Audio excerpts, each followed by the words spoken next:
Les Européens taxent tout le temps l'Afrique de pays sous-développés. Mais pourquoi nous ont-ils pas apporté la science à la place de la Bible? Pourquoi la Bible a été remplacée par la science en Afrique? Nous allons éplucher cette idée. Et si je vous disais que l'Afrique n'a pas été colonisée par des fusils, mais par un livre? Oui, un livre, la Bible. Mais attention, pendant qu'on nous faisait lire des versets, eux, ils construisaient des laboratoires. Pendant qu'on nous promettait le paradis, eux inventaient l'électricité, les trains et les usines. Quelle était la mission des missionnaires à leur arrivée en Afrique? L'histoire officielle dit que les missionnaires sont venus pour sauver des âmes. Mais la réalité est bien plus que claire. Le rôle était de préparer le terrain. Avant même les colons, ils ont apporté des Bibles, des croix et des églises. Pourquoi? Parce qu'un peuple profondément croyant, obéissant et soumis devient plus facile à contrôler. On a appelé cela civilisé.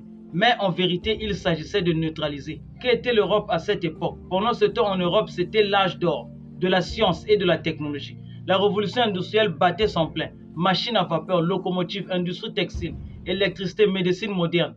Le savoir était un outil de puissance. Et ce savoir, on ne voulait surtout pas le partager avec l'Afrique. Pendant ce temps, l'Afrique était privée de science. En Afrique, on construisait des églises, pas des universités.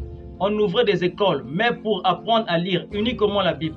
Les sciences, l'ingénierie et les technologies réservées aux Européens. On ne voulait pas de concurrents, mais des croyants dociles. En fin de compte, on nous a offert des croix pendant qu'ils construisaient des usines. Et aujourd'hui encore, on ose traiter l'Afrique de pays pauvres. Souvenez-vous, ce n'est pas l'Afrique qui a choisi la Bible à la place de la science. On lui a forcé.